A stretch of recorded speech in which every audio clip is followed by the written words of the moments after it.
Hair white అవుతుంది అని చెప్పేసి కలర్స్ యూస్ చేసినప్పుడు ఫేస్ పైన బ్లాక్ స్పాట్స్ రావడం, లేదంటే ఫోర్ హెడ్ పార్ట్ మొత్తం బ్లాక్గా అయిపోవడం, ఇలాంటివి చూస్తూ ఉన్నాం. దీనికి సొల్యూషన్ ఏంటంటారు? బేసిక్గా మీరు అన్న కండిషన్ పేరు హెయిర్ డై డర్మటైటిస్ అని అంటామండి. ఇది మోస్ట్ కామన్లీ మీరు అబ్జర్వ్ చేస్తే ఒక 35-40 ఇయర్స్ దాటిన వాళ్ళలో కామన్గా కనిపిస్తుంది. చాలామంది ఏంటి అంటే ఇది డై వల్ల అవుతుంది అని కూడా చాలామంది రియలైజ్ అవ్వరు. జస్ట్ పిగ్మెంటేషన్, ఎండలో తిరగటం వల్ల కాన్స్టెంట్గా పిగ్మెంటేషన్ వస్తుంది అని అనుకునే వస్తారు.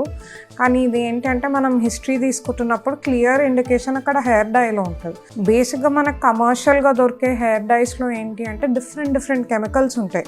అందులో కొన్ని కెమికల్స్ వల్ల మనకి ఇలా పిగ్మెంటేషన్ రావటం, స్కిన్ కొంచెం థిక్గా మొద్దుబారినట్టు అవ్వటం, ఇట్లాంటి ఛాన్సెస్ ఎక్కువ ఉంటాయి అన్నమాట.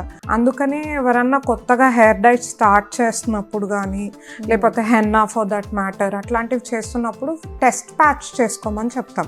అంటే చిన్న ప్యాచ్ మనకి ఈ మోచేతి దగ్గర కానీ, ఇయర్ వెనకాల కానీ వేసుకొని మీకు ఏం ఎలర్జీ లైక్ ఇమ్మీడియట్గా ఇచ్చింగ్ రావటం కానీ, రెడ్నెస్ కానీ ఇలాంటిది ఏది లేదు అనుకుంటేనే చేయండి అన్నది ఇంకొకటి చెప్తాం.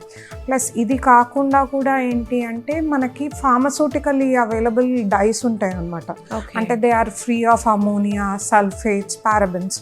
ఏవైతే ఎలర్జీ కాజ్ చేసే ఇంగ్రీడియంట్స్ ఉంటాయో ఆ ఎలర్జీ కాజ్ చేసే ఇంగ్రీడియంట్స్ లేకుండా తయారు చేసే కొన్ని హెయిర్ డైస్ ఉంటాయి.